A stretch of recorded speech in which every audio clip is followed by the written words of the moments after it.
Okay, so like I would definitely say that Ubisoft has overtaken EA as probably the worst gaming company out there. As a matter of fact, I would argue that EA is like they haven't fixed their image, but they've done a lot better. I've been saying that for years. Nobody believes me, but let me just take you down a list of all of the Ubisoft controversies. You got the massive sexual misconduct and toxic workplace scandal that started in 2020. Accusations Ubisoft didn't fix the workplace. You got the NFT backlash in 2021 and 2022.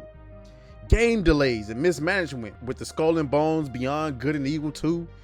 The monetization criticisms from multiple games. Ubisoft executives investigated and arrested in 2023 through 2025. The French police detained several former Ubisoft executives as part of an harassment investigation. Jesus Christ. You got corporate governance and leadership criticism from Yves Gallimont. And what about, you know, the individual video game controversies themselves between Assassin's Creed Shadows and the Yasuke debate, Skull and Bones being a quadruple A game despite not even giving us AAA content. You know what I'm saying? The microtransactions in Assassin's Creed, Ghost Recon Breakpoint monetization problems. Jesus Christ. The crew becoming unplayable, right? Ubisoft's open world fatigue, Watch Dogs graphic downgrades, Rainbow Six Siege monetization issues, Far Cry 5 politics debate, and Ubisoft literally pulling games from Steam. Is it true? Is that true? Did they pull The Division 2 off of Steam? Let me check. Oh, okay. Well, okay. I can see that The Division is there now, but apparently, according to ChatGPT, at one point they took the game off of Steam to push their own launcher, which evidently did not work out for Ubisoft. So, I mean, obviously you can tell there that Ubisoft is just, there's just no way to describe Ubisoft other than a company run by a bunch of goddamn morons. But now we have a former developer who's coming out and speaking out about Ubisoft and some of the things that's going on behind closed doors. So make sure you like the video, subscribe to the channel. If you're already subscribed, of course, as always, double check to make sure that you are.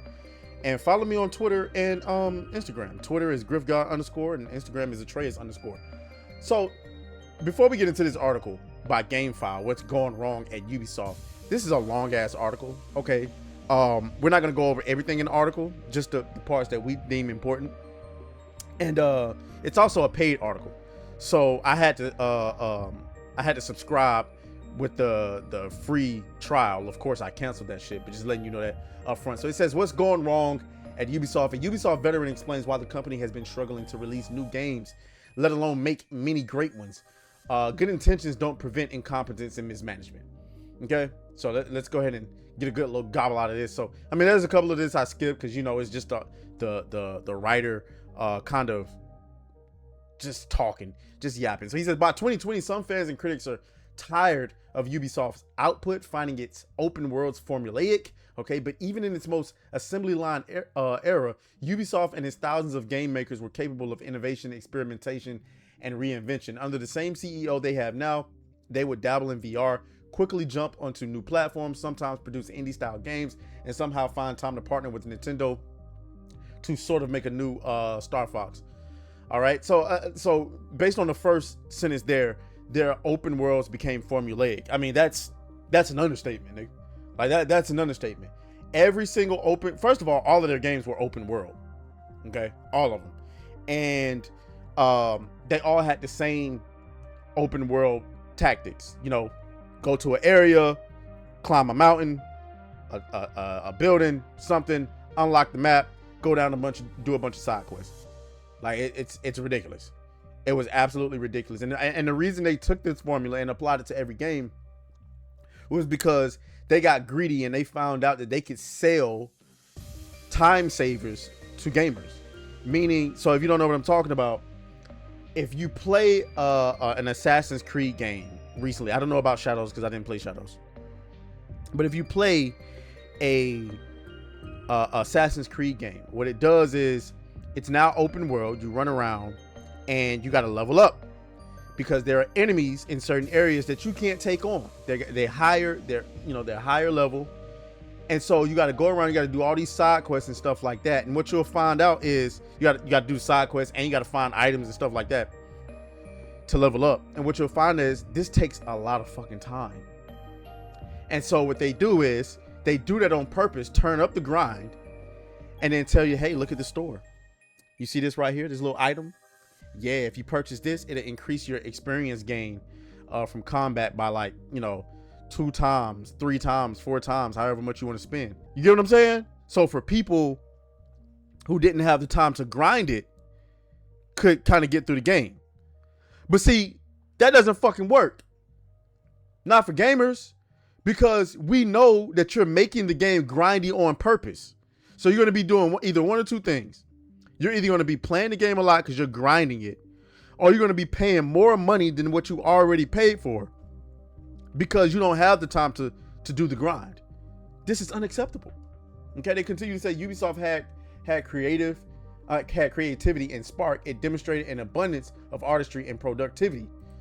Okay, and they list off a couple of things, but here's some of the things that have, cracked their backs the last few years. The culmination of a decade-long dev cycle for the pirate game Skull and Bones, released in 2024 to middling reviews. Worse than that, a Prince of Persia Sands of Time remake announced in 2020 that shifted from one studio to another and was canceled this year. Yeah, a battle royale that lasted less than 2 years. What game was that? I didn't even check up on that. A Call of Duty multiplayer competitive that Ubisoft wrote off in 7 months. Oh, XDefiant. Shit, I didn't even think. Oh my god.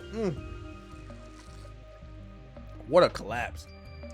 What a collapse.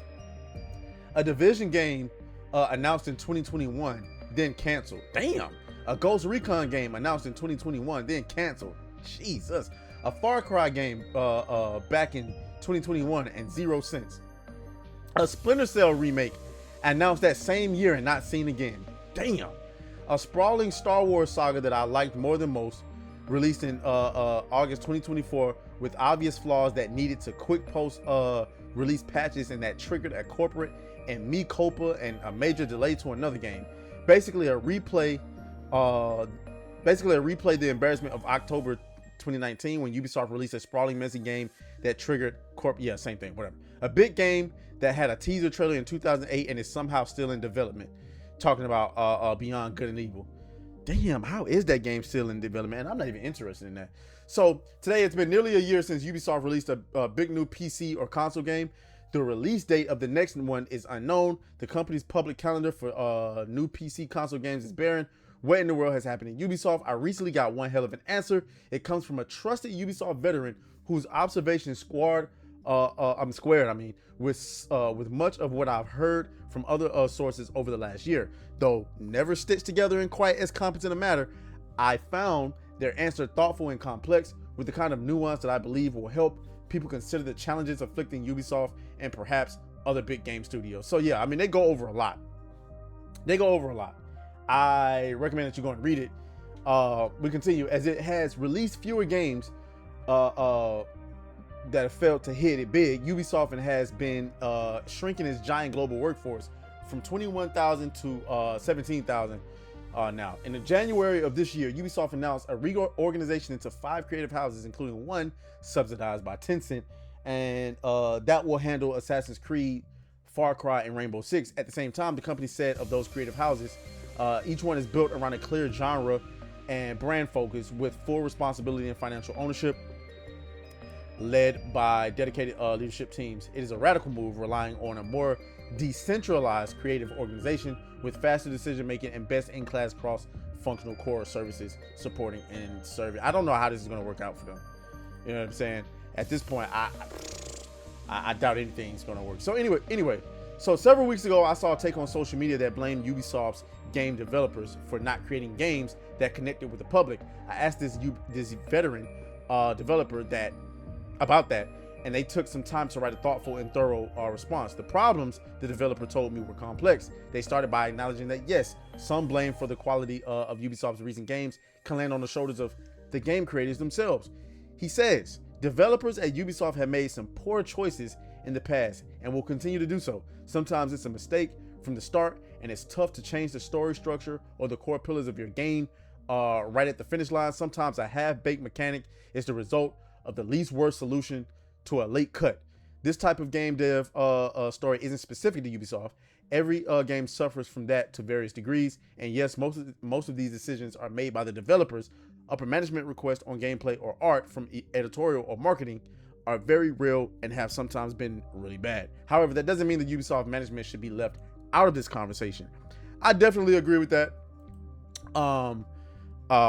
But I mean, the thing that kills me about articles like this is that they never address the elephant in the room.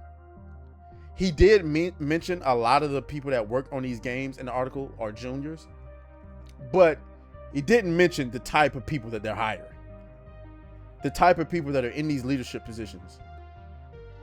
No one ever mentions that. Just straight up, oh, you know, just sheer incompetence. We know it's incompetence, but tell us who's incompetent. You get what I'm saying? Tell us who is incompetent and why they're incompetent. Anyway, so I want to skip down to this part because, like I said, there's a lot going on, right? Check this out. This is what he had to say. Ubisoft is now hated by a big part of the public for a decade of disappointing releases, hated by many of their own developers for years of mismanagement, hated by the market for its poor editorial and financial planning. With this amount of frustration on all sides, it's tough to imagine Ubisoft making a big hit ever again. Tough, but quite far from impossible. There are reasons and projects to be hopeful about. There are still a lot of talented developers now in the structure made to address past issues with a renewed sense of urgency for the management to support innovations. It's clear that this transformation is not just aesthetic like many before that. Creative houses may disconnect developers from Ubisoft as an entity, but that might be what's needed to give everyone a fresh start. So it sounded like Tencent came in there and said, man, y'all need to tighten up. This shit's over. It's over. Okay? We getting back to making money. And that's what Ubisoft need. We're getting back to making video games that work, leave the message behind, and God damn it, make some money. I don't know why we don't have a Splinter Cell game in the making. I don't know why we don't have an Advanced Warfighter 3 or 4 or whichever one we on. I don't know why we don't have an Army of 2. What are we doing? Instead, we making Assassin's Creed over and over and over again. Just, oh my God. I don't know. But to hear, it's not surprising to me to hear that people inside the company hate Ubisoft. Why are you working there? Fire those people. Get some people in there that would be happy to work with Ubisoft and make some of the games that they're famous for making. Y'all let me know what y'all think down in the comments. As always, may the grift be with you. I'll talk to y'all later. Oh, fuck you, fuck